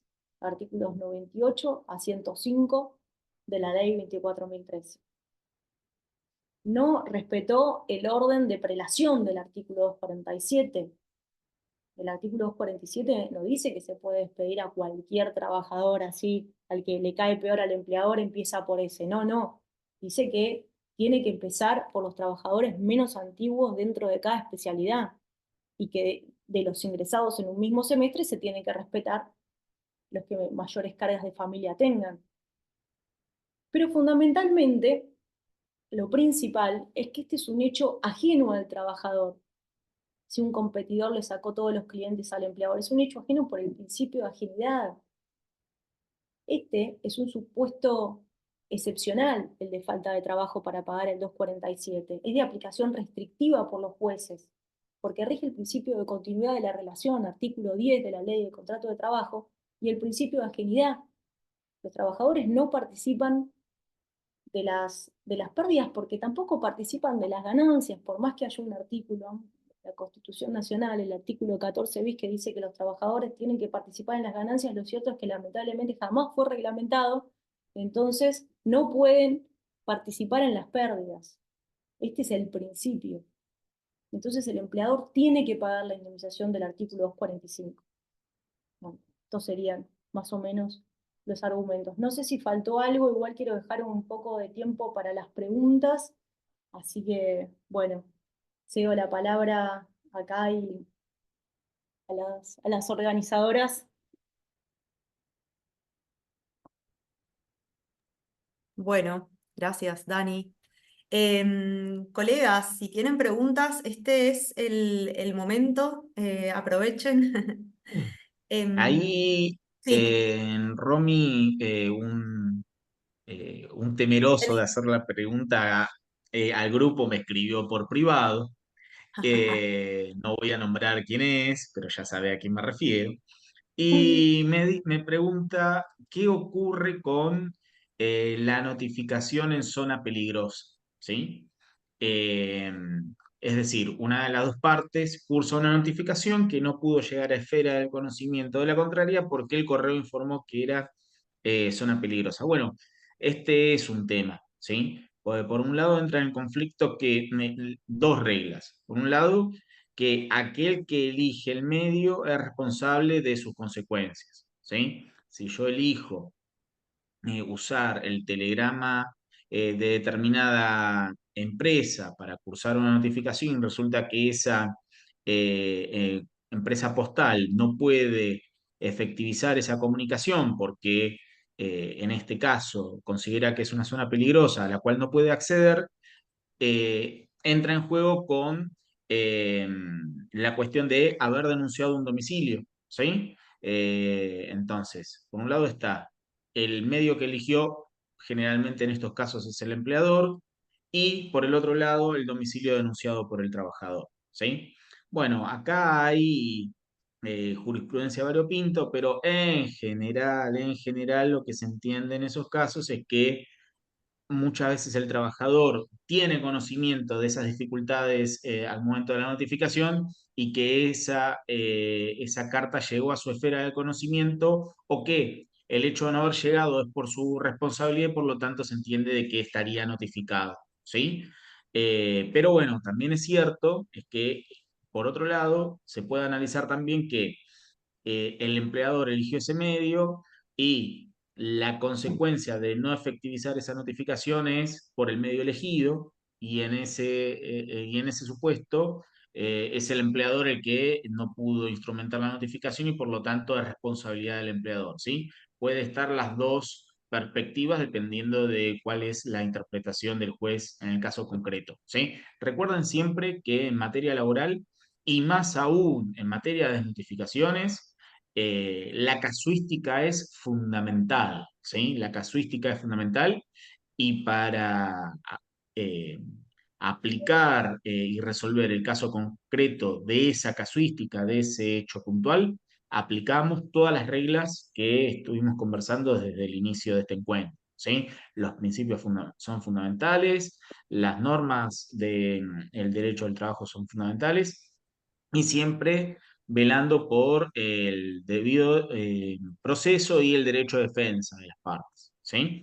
Así que el tema de la cuestión del derecho de defensa para los requisitos de las notificaciones y también para el acto de notificación en sí mismo, ¿sí? Así que eso es muy importante que lo analicen en el caso concreto siempre con estas reglas. Y después no sé si alguien tenía alguna pregunta similar con relación a la forma de instrumentar las notificaciones o con algún supuesto específico de todos los que muy bien estuvo compartiendo Dani hace unos minutos.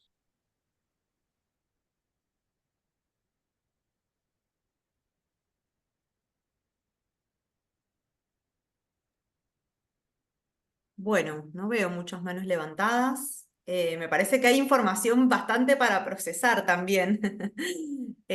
Particularmente el día de hoy escuchaba algún tipo de relatos que hacían respecto de la 24013, de indemnización empleo no registrado, y mi cabeza no paraba de pensar en ciertas modificaciones, pero bueno, como dije al principio, creo que el ejercicio también del derecho laboral desde una óptica de custodiar los derechos de los trabajadores también es una posición, y particularmente este curso me parece que va un poco en esa sintonía.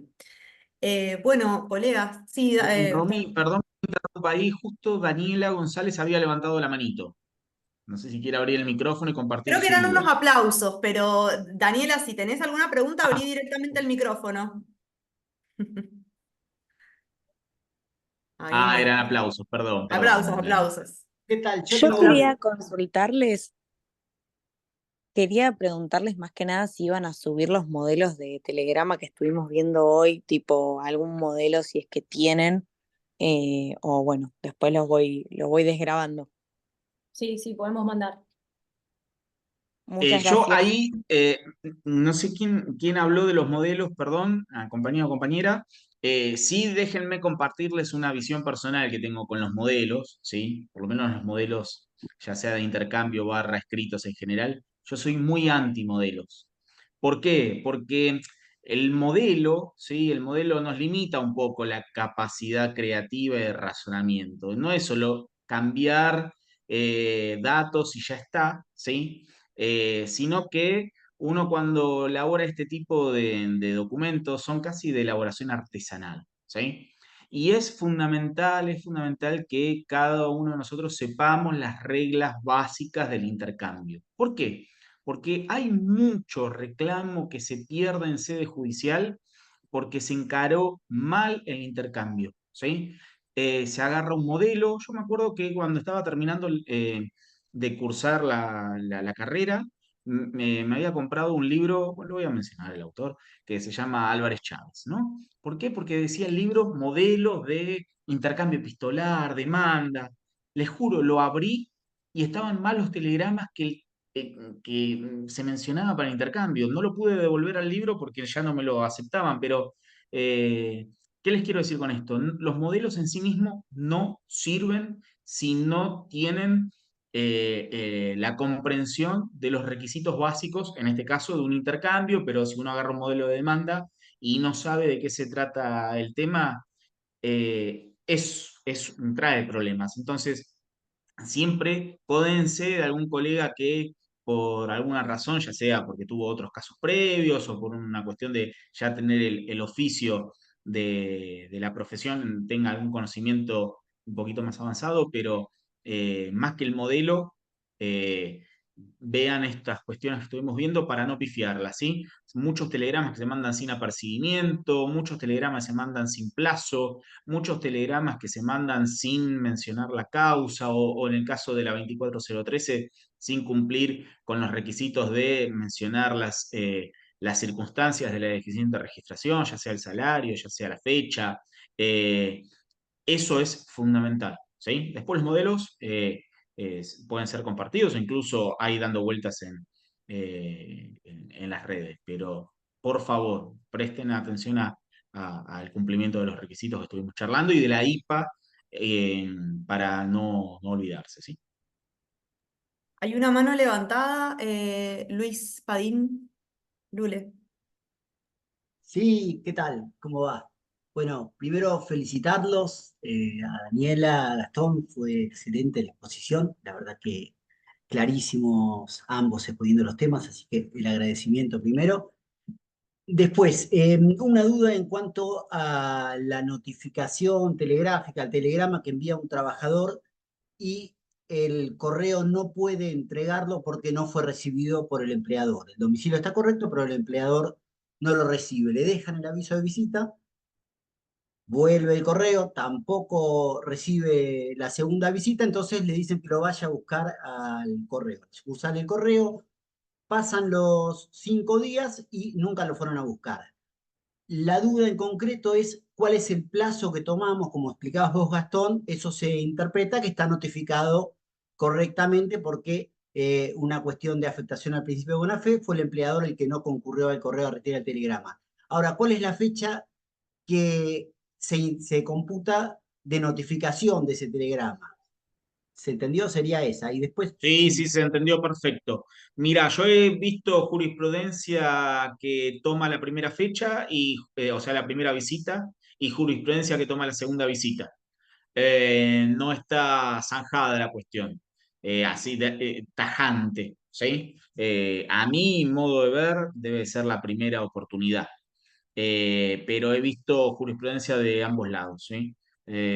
Así que con certeza o exactitud no te la puedo perfecto. responder Pero en ningún caso porque sería hay esperar miradas 5 días. diversas sobre el mismo tema.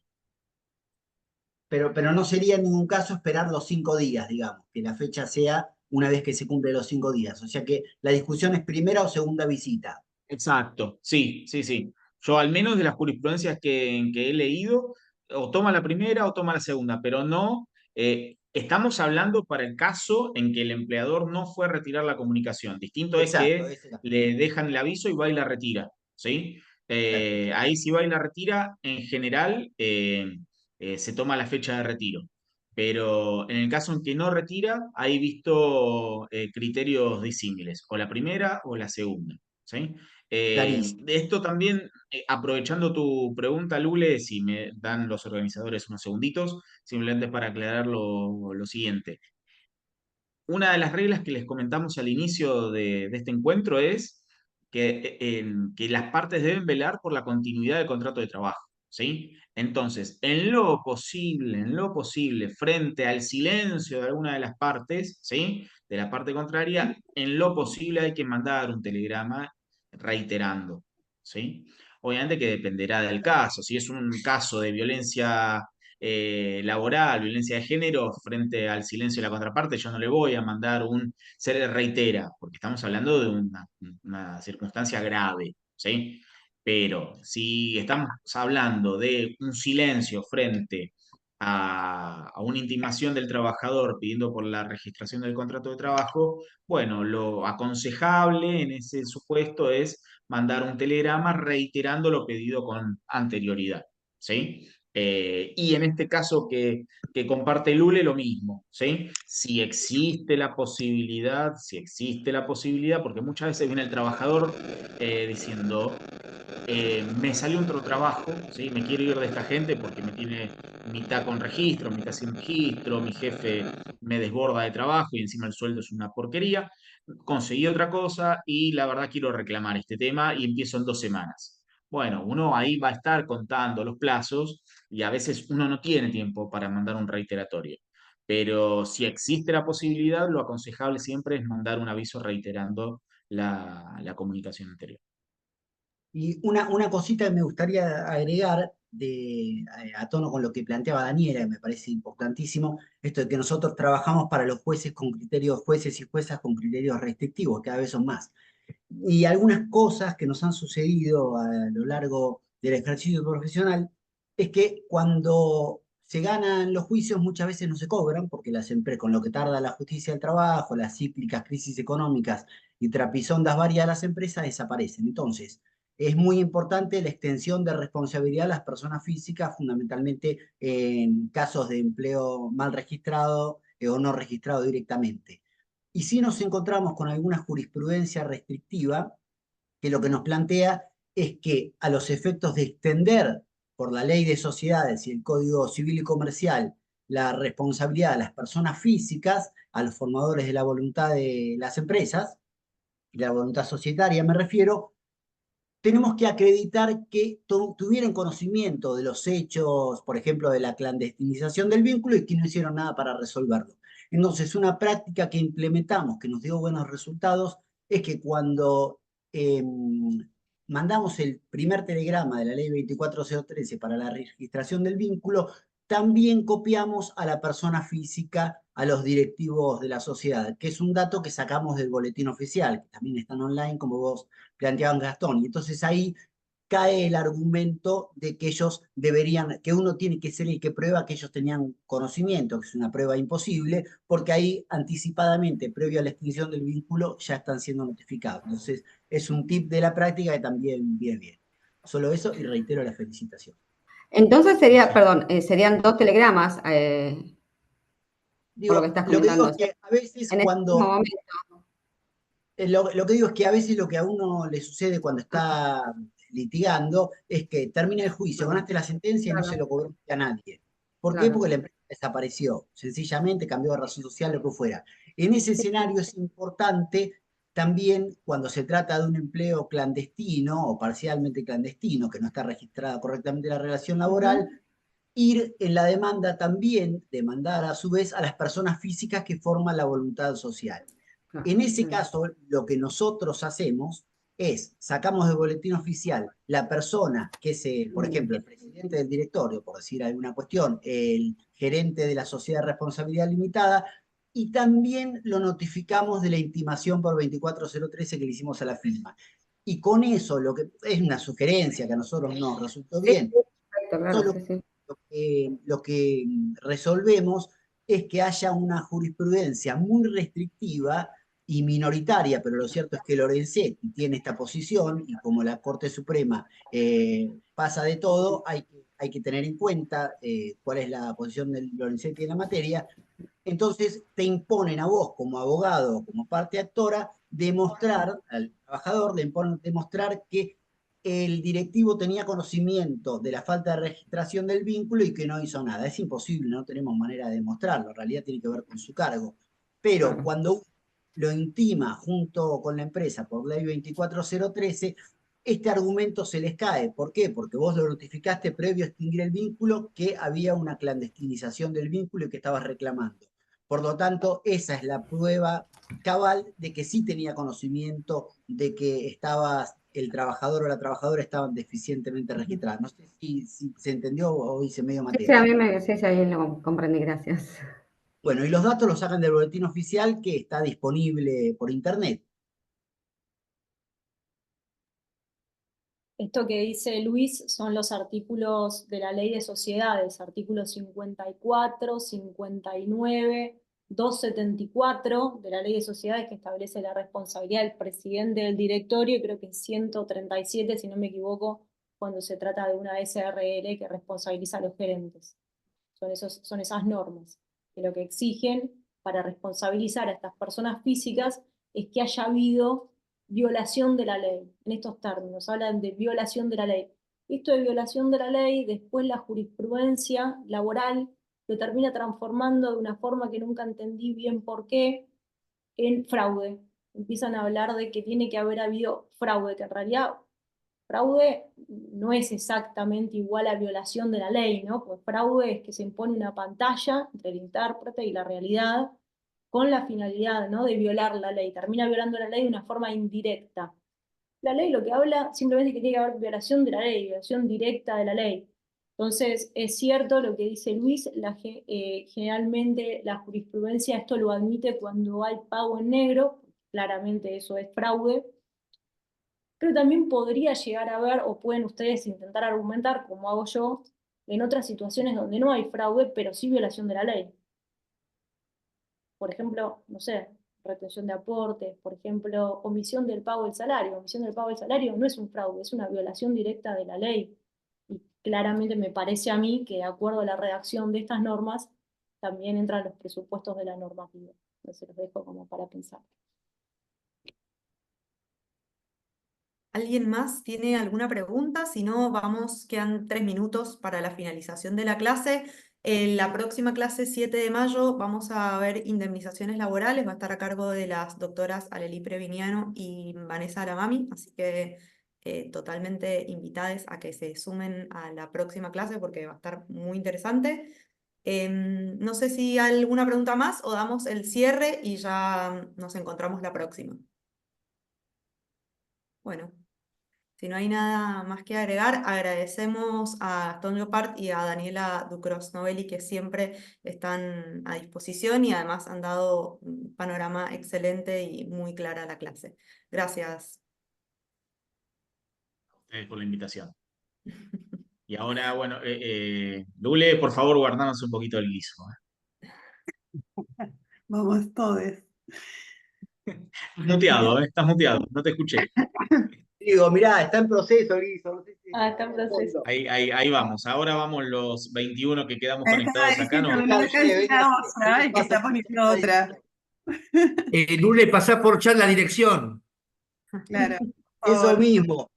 ¿Tenés para anotar ese en Gleu? ¿Conocés los 7 puentes? Chao, felicitaciones, nos vemos. Felicitaciones, Gracias. chicos. Felicitaciones a todos y todas. Y gracias a Gracias. los. Chau, chicos. Chau, chau. Besos.